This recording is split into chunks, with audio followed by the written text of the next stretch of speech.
We are down in the modified Ford paddock. We've got two races for the modified Fords this weekend. The grids have a different look. If you joined us for our live stream Snetterton last time we saw these cars, you'll notice the grid has a slightly different look.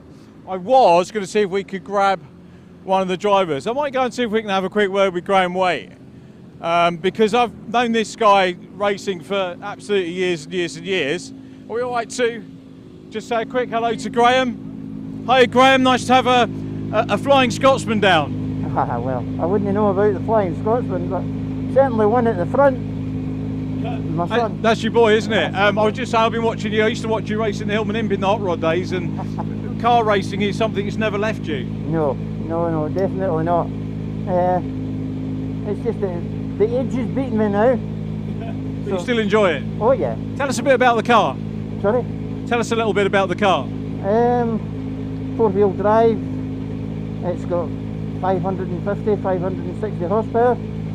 So pretty much that's it. We're a 6-speed dog box, and the rest is just normal. I think the car served you well. Is this the one you raced in the Scottish Sports and Saloons over the years as well? Yes, right, that's it.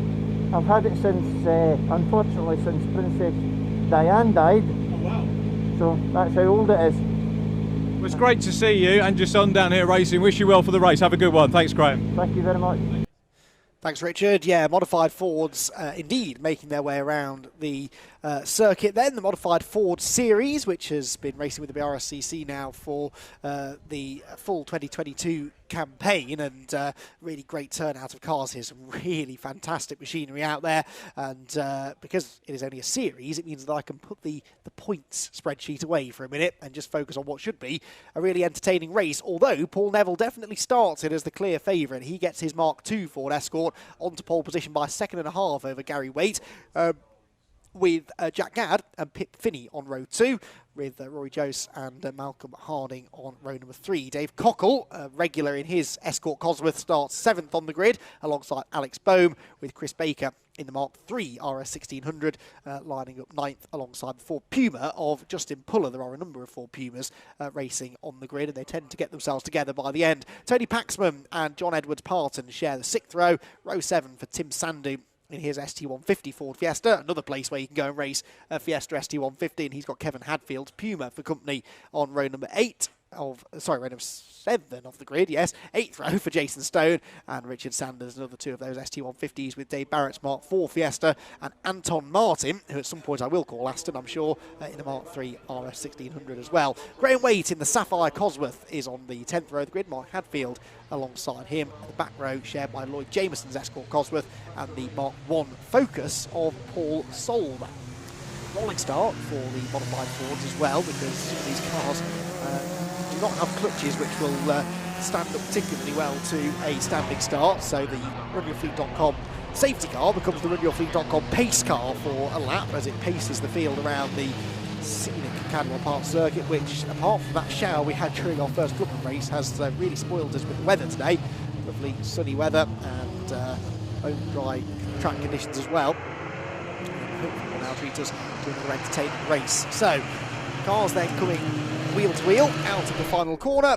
The pace car will pull into the pit lane on the pole position. Then the Mark II Escort of Paul Neville. He's the white and blue car on the right. The black Sapphire Cosworth alongside him is Gary Waite. Both running in different classes, but they'll both be out for the race victory, I'm sure. Right to go out there, and the Sapphire Cosworth goes nowhere. No, that's caused a big stack up there, and off into the barriers goes one of the Fiestas. That is a big shunt as they head down towards the first corner, and that all happened because for some reason Gary Waite didn't move or didn't accelerate. He's got going now, look, in the Sapphire. Oh, and it's number 124, that's Boehm, isn't it? Yeah, Alex Boehm, who was the one who got spat out of the pack. There's what looks like a Mark I Escort as well there, up against the barriers. Driver getting out of that car, that's good to see. But the red flag is called for, unsurprisingly, with cars and bits of cars littering the start line there.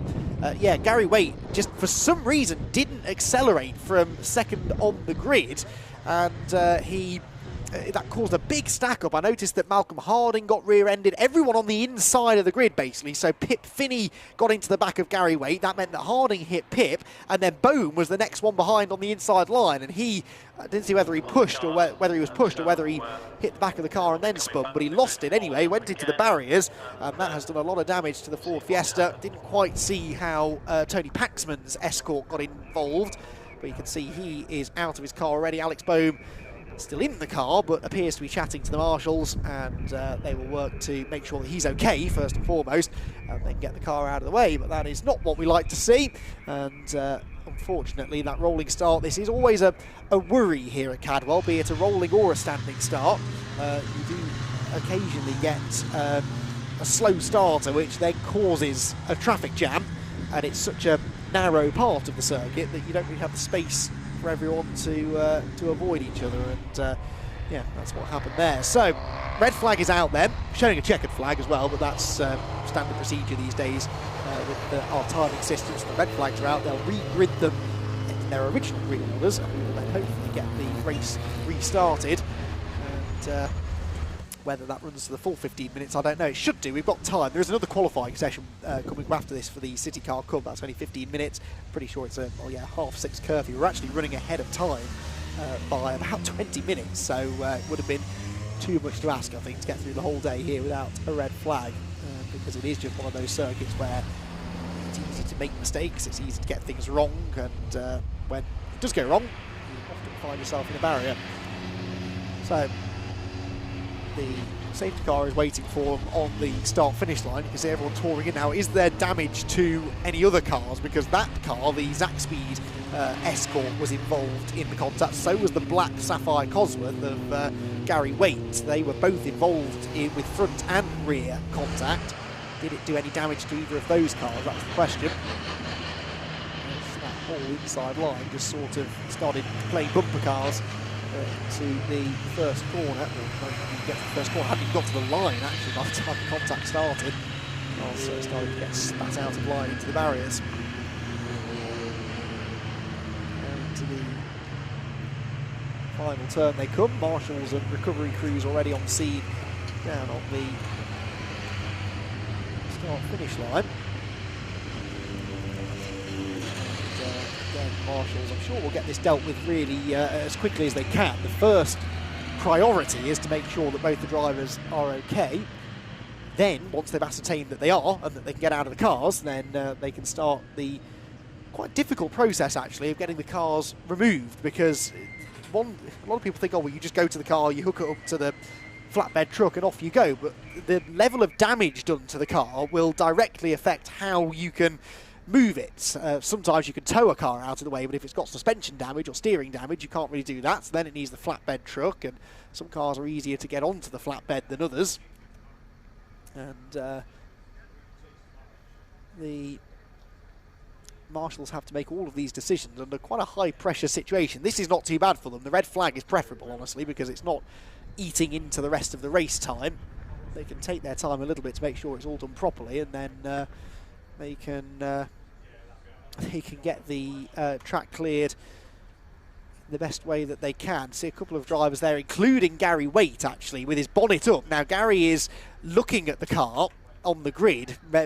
He shouldn't have any front-end damage, though, so I'm guessing that he thinks there's an issue, which is why he didn't accelerate very quickly at the start.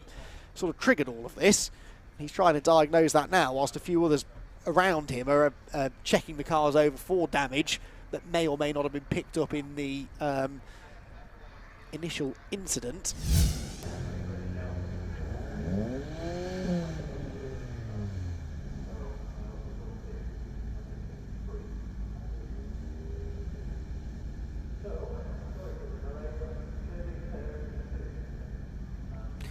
Well, thank you everyone for your patience then. We have obviously had a bit of a delay to the schedule here late in the afternoon at Cadwell Park. That nasty looking shunt at the start of the Modified Ford Series race has taken a little while to deal with, and that is absolutely right and proper. The drivers need to be taken out of the cars. There's a process to get that done, and so the poor drivers who have been sat waiting for a restart have been sat waiting for quite some time. But as you can see, we have now got cars lining up on the grid for a restart of some fashion. We don't yet know how long the restart will be.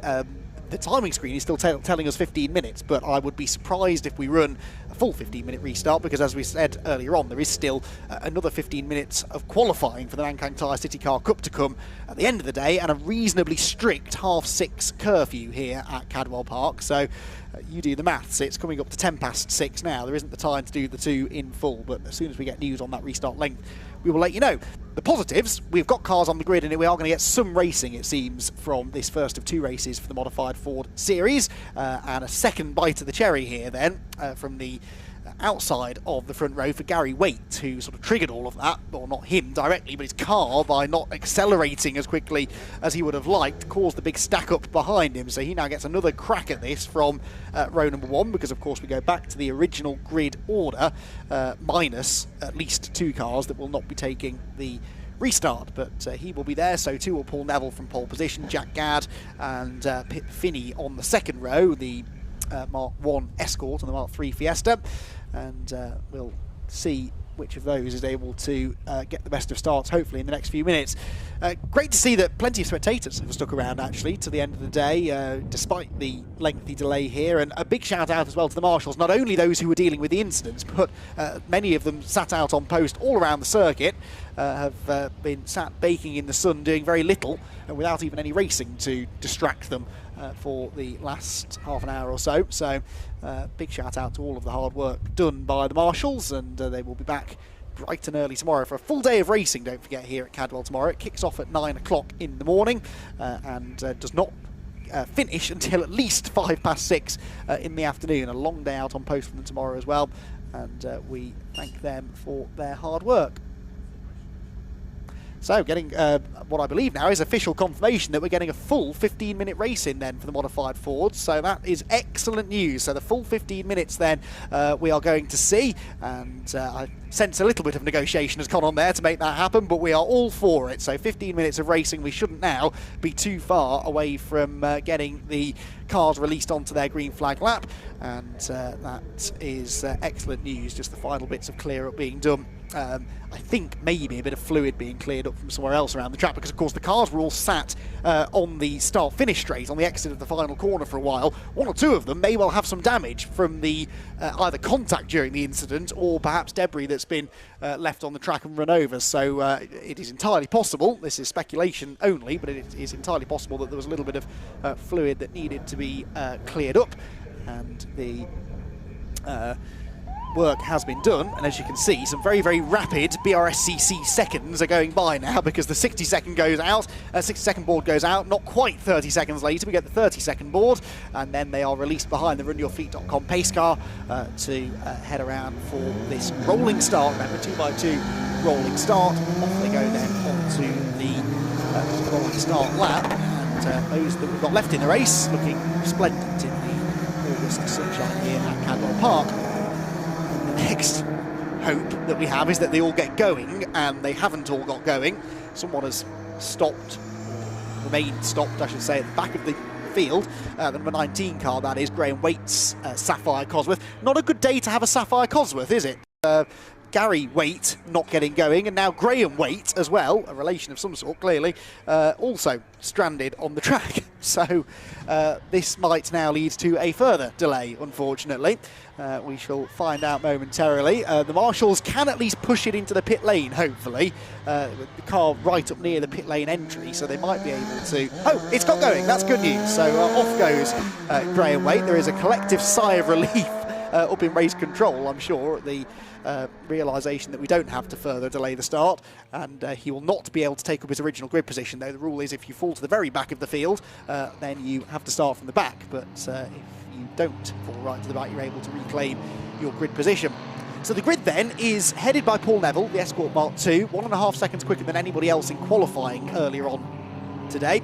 and Gary Waite will line up alongside. Then Jack Gadd and Pip Finney together on the second row of the grid. Row number 3 for Rory Jose and Malcolm Harding. Then Dave Cockle on his own on row 4 now. Chris Baker and Justin Fuller together on row 5. John Edwards-Parton will be on his own on the 6th row, ahead of Tim Sandu and Kevin Hadfield. Jason Stone and Richard Sanders are next, ahead of Dave Barrett and Anton Martin. Mark Hadfield will have the 10th row to himself now, with Graham Waite not getting going there initially on the green flag lap. So Lloyd Jameson, Paul Solvay and Graham Waite will round out the hopefully 20-car field for this restarted 15-minute race. So thank you for your patience, everyone. Hopefully you'll be able to reward your patience now with a really entertaining race. Multi-class racing, of course, here. So we've got the top 3 cars on the grid, all running in different classes, actually. Class B plus for Paul Neville, Class A for Gary Waite, and SB for Jack Gadd. Those top 3 cars on the grid overall. So they're fighting for class wins, but also for the overall victory as well, of course, and that is very much what those 3 will be targeting. So through the Hall Bends they head then towards the end of the lap, and 2 by 2 they will come, and keep an eye to Gary Waite's Sapphire Cosworth, the black car from the front row. Is he going to get off the line well this time? Was it a problem with the car? Was it user error? Whatever it was, let's hope that he does, because we don't want another stack up across the start line. So it is Paul Neville on the pole position then. Gary Waite alongside him. 2 by 2 they roll. The lights will go out. Now we're away, and Waite does get going. It's not a particularly rapid start, but he's away much better this time. He might hold on to second place even as they go into the first corner. 2 and 3 wide further back. In fact, forget second place, he's going for the lead. He's on the grass, is Gary Waite. That was very, very close. Manages to gather it together. Neville hangs on to the advantage. Waite in second. Third place looks like that is still Jack Gadd, ahead of Pip Finney and Malcolm Harding. So grid order for the top 4 at least, as they roar down the Park Straight then, past the spectators and up towards Park Corner for the first time in this 15-minute race. Gary Waite almost going completely wrong for him through turn 1 there, as he tried to go around the outside of Malcolm Harding, got squeezed out onto the grass and was very sideways for a moment or 2. There is Graham Waite charging around the outside. He's made some good progress, hasn't he, in his Sapphire, as he goes around the outside of the Fiesta number 30 of Richard Sanders there. He's got Cosworth behind as well, of who would that have been, Lloyd Jameson, I think, the Class A car. Down into Mansfield we head for the first time, and a big dive up the inside from Malcolm Harding there, who had briefly dropped in behind, well, briefly loses the place, then almost loses it back again. In fact, the 113 Ford Focus of Rory Jose comes through as well. But that was the little Fiesta, wasn't it, of Pip Finney, who had momentarily got ahead of Malcolm Harding. But Harding back into 4th now, Rory into 5th position, and then 6th place again now for Pip Finney as they head through the Hall Bends then. Great sight they make, as Fords spanning 4 decades or more head through the final sequence of corners. It's Paul Neville leading the way then. So 2.5 quicker than Waite in qualifying. Does that translate, though, into a 2.5 in race pace per lap? I'm not convinced it will do. Jack Gadd there has the Zack Speed Escort up the inside of him on Malcolm Harding, almost at the inside as they came off the last corner. Malcolm Harding has not quite got the grunt to get alongside. Jack Gadd in the Mark 1 RSR, a little bit lighter, that car, and visibly a little bit smaller, a bit less aero. That makes it slightly better down the straights, whereas Malcolm Harding's car, we know, is very, very good through the twisty stuff, especially high-speed corners, and he is going to be hunting around into the braking zone at Park Corner. Speaking of hunting around, Gary Waite doing exactly that behind Paul Neville, who just fends him off into Park Corner and holds on to the lead of the race. Park they go, big gap back there to the 16 Mark III Ford Escort there of Chris Baker. And here Fiesta, Puma and Escort Cosworth do battle, and the little Puma there nipping up the inside of the number 63 car, and that is Lloyd Jameson, who started from the back row of the grid. He's not running that far down now, although did lose a couple of places there at the top of the hill. Change on the cards there for second. That was Gadd up the inside of Waite, and he makes it stick as well. So Jack Gadd, who half a lap ago looked like he might lose third place, has now grabbed second from the Sapphire Cosworth as they come over the top of the mountain once again. Now can he go chasing after Paul Neville, because Neville is not getting away that quickly, really, is he? Paul Neville only a second or so up the road. It's a similar sort of margin as they come out of the last corner, and an aggressive move made there by Malcolm Harding. He's into third place, but I think there was a bit of paint traded with Gary Waite as they went through the hairpin. So Waite dropping down to fourth position now, and these four classic Fords being hunted down by the Ford Focus there, which is Rory Jost, the Focus ST, really quick in a straight line. And I think, did he just go past Gary Waite? He did, didn't he? Sideways he goes through the first couple of corners. Pretty sure the Focus Focus ST was it four-wheel drive that generation? It might not have been, might be a front-wheel drive car, but it's sliding around like a four-wheel drive rally car. Look at the power it's got down the bar straight, gapping the Sapphire really quickly. Paul Neville cannot gap Jack Gadd though, and he and Malcolm Harding right back onto turns with Neville. So I don't know what's going on with Paul Neville here, but he doesn't have the advantage in the race that he had in qualifying before, and so he's now got the two Mark 1 Escorts right on his tail through Chris Curve into the gooseneck. Malcolm Harding, who was comfortably the slowest of these three in qualifying earlier on today, he was 2.9 seconds slower than Neville in qualifying, but I'd say he looks like the quickest of the three. I know he's just been following Jack Gadd through in the last couple of laps, but Malcolm Harding, if ever he could get back ahead of Jack Gadd, might well be able to take the fight to Paul Neville, but Jack is going to try and do that himself too as they come over the mountain. 1, 2, 3, over the top of the hill they go. Rory Jost there in fourth position. The whistle of the Focus ST as it goes past the turbo whistle heading into the Hall Bend. Look at the way that Pip Finney has caught Gary Waite as well. Strange race this for Gary. Not convinced all is right under the hood of that Sapphire Cosworth, because he was really rapid on the first lap and then just seems to have faded since then. Perhaps the car getting a bit hot or some underlying issue. Fastest lap of the race set by Gadd, a 1:37.31. Now that is 1.6 seconds quicker than the pole position time by Paul Neville, so they really were leaving quite a bit in reserve in qualifying, weren't they? Immediately the track, the lap times coming right down.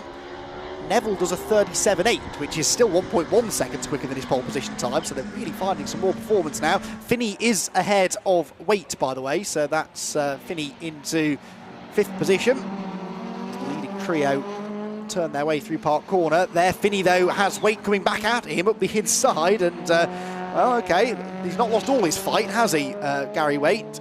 And did not wait to get back up the inside of the little Fiesta there. So the Sapphire Cosworth back in front. That's fifth position then for him. As far as class battles are concerned, top 3, top 4, all in different classes actually. So they're all at the moment looking good for class victories. Waite is in a different class to Finney as well. Oh no, there it goes. That's it now surely for Gary Waite. The smoke billowing out of the back of the Sapphire, and he has his hand out of the cockpit as well as he heads towards the mountain.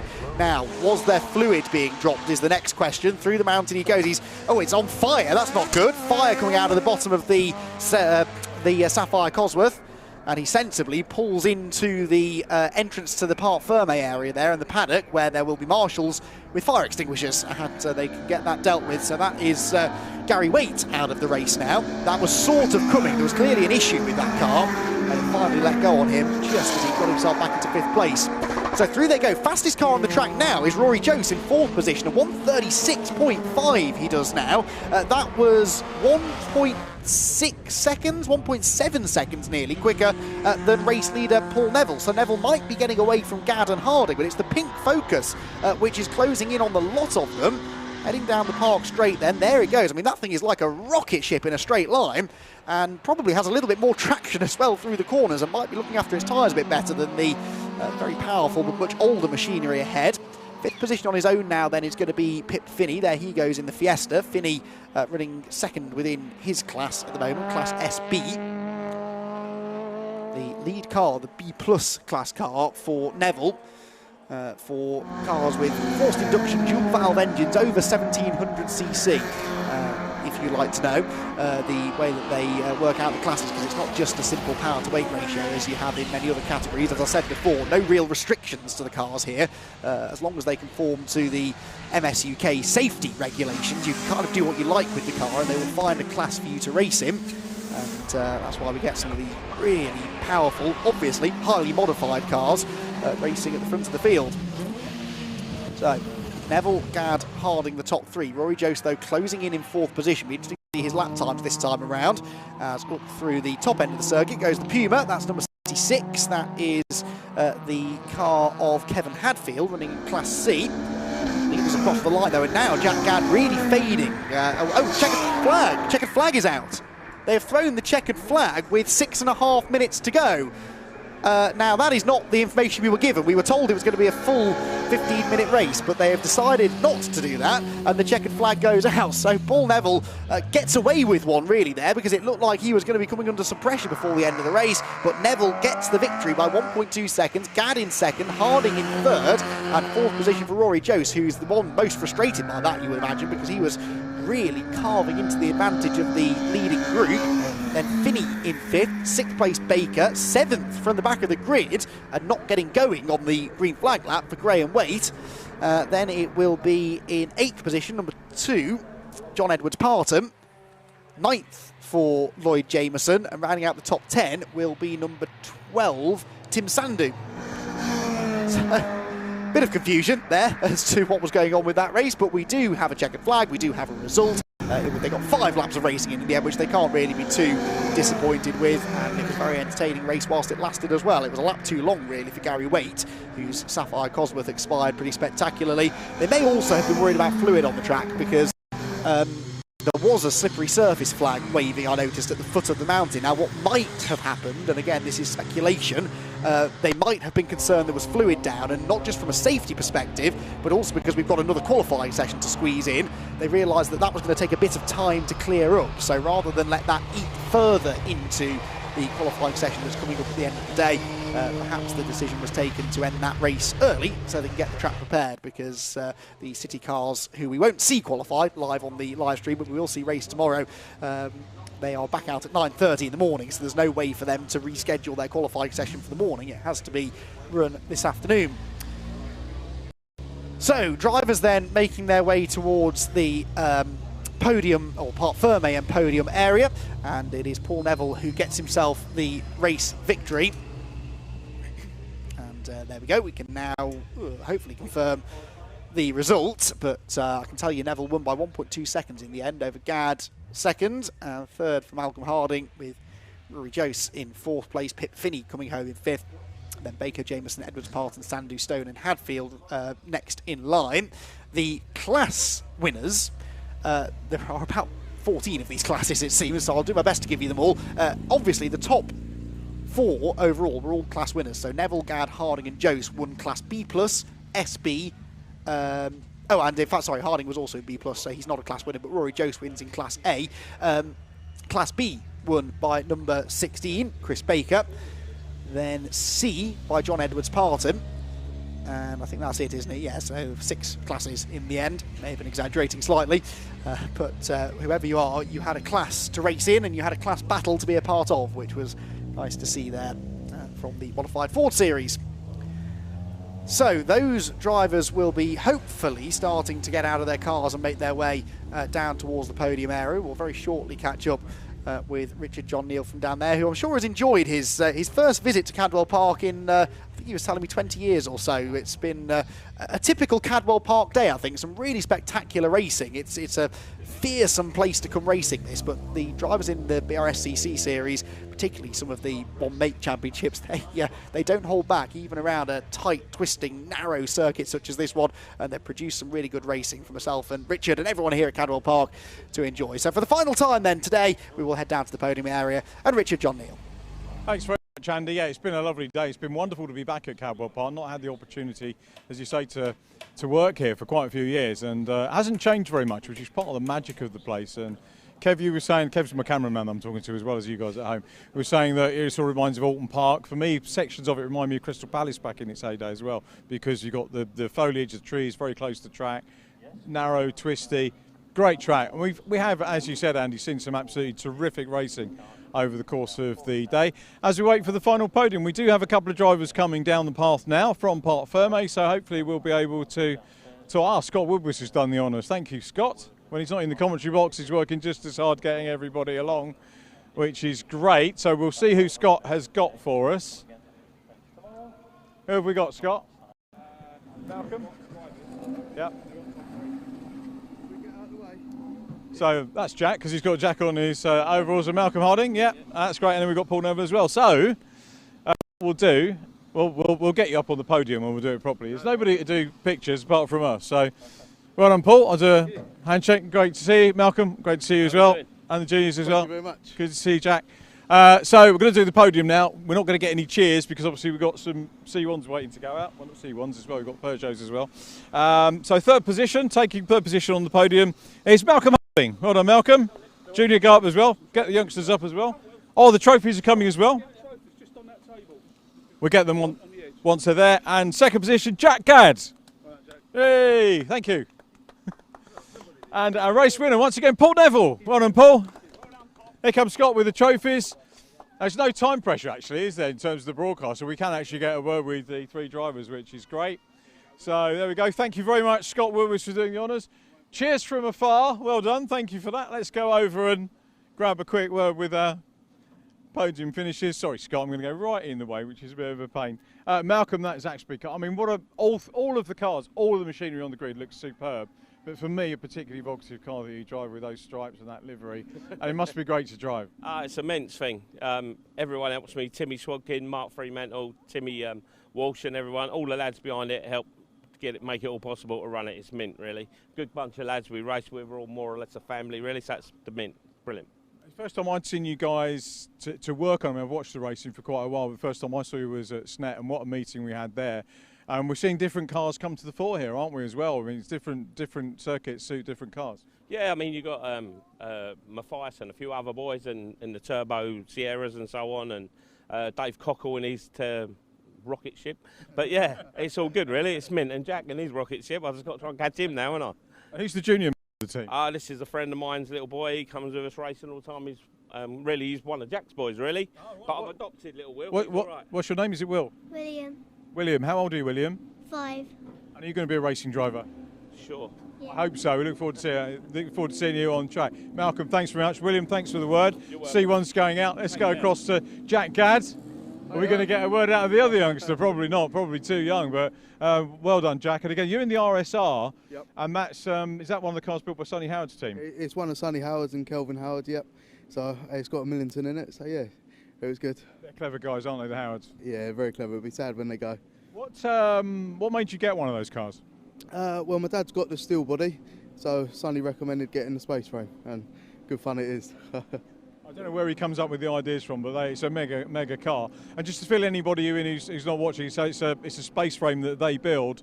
And have they got a license to reproduce the bodywork as well if they need to? It's got its chassis number now, so yeah, I think we'll see a few more of them soon. That'd be great. Championship on its own, class on its own within the which is great. So well done on P2, and we'll see you again tomorrow. And Paul Neville, we chatted. I mean, this is just such a great bunch of cars and drivers that you've put together. You're obviously enjoying it. Yeah, well, I didn't expect to be standing up here, that's for sure.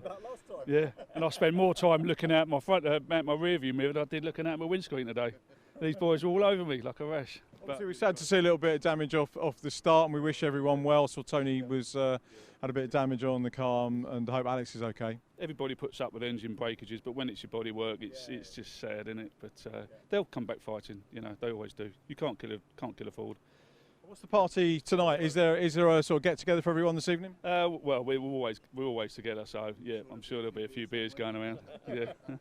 Well, brilliant. Thanks, guys, for chatting to us. Well done on the trophy. Thanks for chatting to us. Our podium for the Modified Ford Series here. Guest formula with BRSCC this weekend, and our podium finishes. Malcolm Harding finished third place, Jack Gadd second, and Paul Neville race winner. Hopefully we get a full distance race tomorrow for those guys.